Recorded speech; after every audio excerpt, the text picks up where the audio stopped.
With Cold War Zombies Season 1 nearing its end, I want to take a step back and look at what content Treyarch added, how they added it, and how it affected the overall quality of Cold War Zombies. Good morning, beautiful people. This is my review of Cold War Zombies Season 1.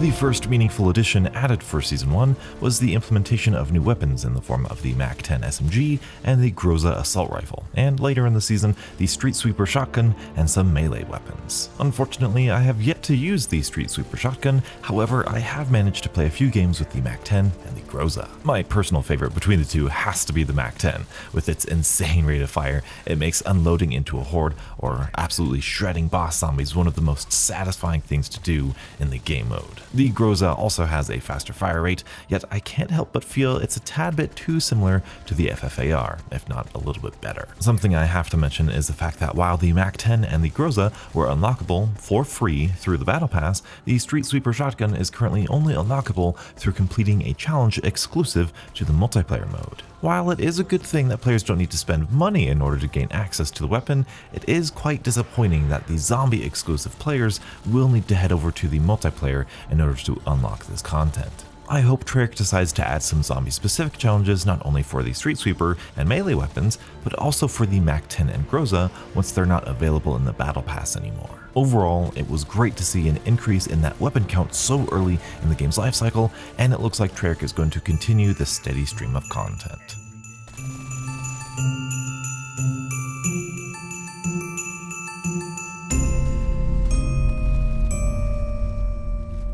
Next up, Treyarch's holiday-themed D Machina variant, Jingle Hellz. During the first few games that I played Jingle Hellz, I was delighted by the small details, everything from the holiday decorations around the map to the clever name changes of boss zombies. Unfortunately, the novelty of this mode wore out rather quickly. It certainly wasn't helped by the fact that the main quest, as well as most other side quests, were completely removed from the map itself, leaving Jingle Hellz as a zombie experience that had significantly less content in it than the normal D Machina did. And in a time where zombies desperately needed more content, Jingle Hellz was simply not the answer.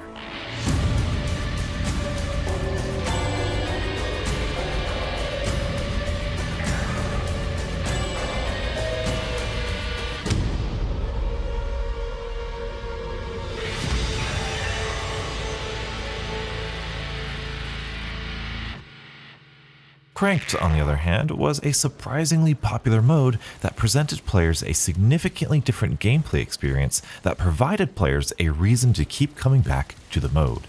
It is true that Cranked, like Jingle Hellz, locked most quests so that players could not complete them. However, the core gameplay of Cranked was so different that players would be willing to play the mode, just for the thrilling gameplay. Personally, I fell in love with Cranked right before it was removed. I have always thought that the early rounds of zombies are slow and boring. It is really in the late teen to 20 rounds where the pace of the game starts to become engaging. Cranked manages to recreate the thrilling and suspenseful gameplay that many players have during their first time playing the mode. As someone who finds Black Ops 4 Zombies criminally underrated, I have to mention the fact that Cranked is basically Cold War's version of the Rush mode back in Black Ops 4. I haven't had enough time in Cranked to say which version I prefer, but the fast-paced action of both modes is something that deserves a permanent place in the zombie game mode as a whole. The worst part about Cranked is the fact that Treyarch removed it. As I stated previously, this sort of fast-paced mode deserves a permanent place in the zombie game mode as a whole. If there's anything I want to see in the future of Cold War Zombies, it's more permanent game modes just like Cranked. Though I will say, if Cranked does return, I hope Treyarch allows players to complete quests within the mode. Cranked speedruns of Firebase Z's quest would be especially entertaining to watch. Not to mention, just playing Cranked on Firebase Z would add so much replay value to the mode. Overall, Cranked is a huge win for zombies.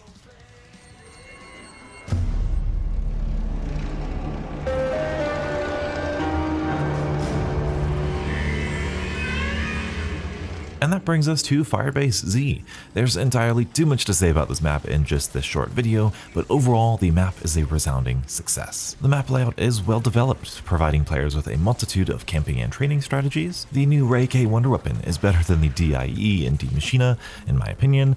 The main quest is another simple and to-the-point quest that is highly accessible to all players, and personally, I love the balance Treyarch has with the boss zombies. I enjoy the new mimics, and it is fun to see the Manglers return from Gorod Krovi. Not to mention the defense rounds are a refreshing change of pace for the gameplay that I wish happened way more frequently than they do. Having only been able to play D Machina for the first 3 months of Cold War's lifecycle, having a brand new zombie experience to play is utterly refreshing.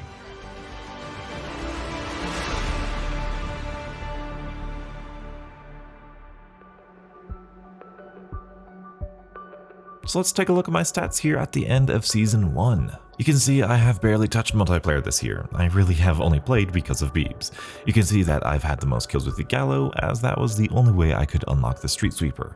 Also, Beebs and I got into a combined arms game where I just went off with the Tundra, which is why that's my second most used weapon, and the AK is just great. In terms of zombies, this is where I have the majority of my game time.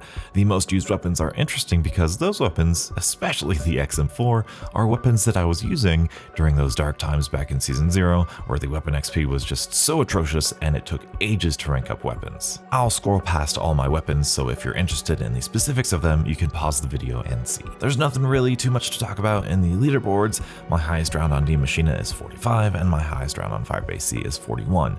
I really haven't gone for high rounds, but I hope to get at least round 50 in each map by the end of the year. You can see I've completed every single Season 1 challenge with the exception of reviving players with Aether Shroud, since that's the only one that requires you to play public matches, and we all know how awful of an experience those are.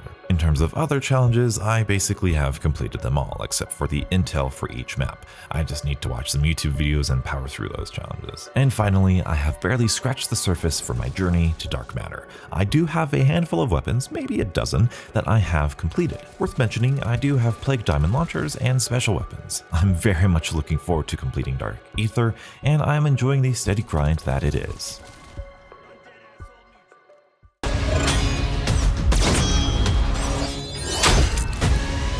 Season 2 looks like it's going to bring a huge gameplay risk with the new Outbreak Zombie mode.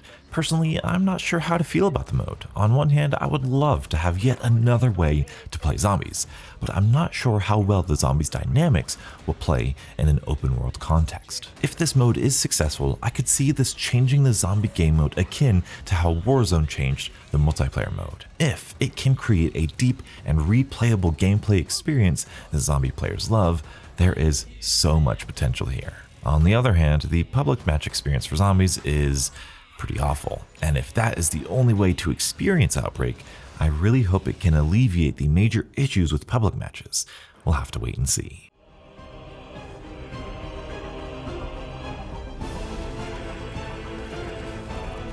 So let me know your thoughts on Season 1 of Zombies. It certainly started off slow, but ended in a very exciting place. Thank you guys so much for watching and your overwhelming support of this channel. If you did enjoy the video, be sure to leave a like, join my Discord, and subscribe for more Cold War Zombies content. And as always, stay beautiful.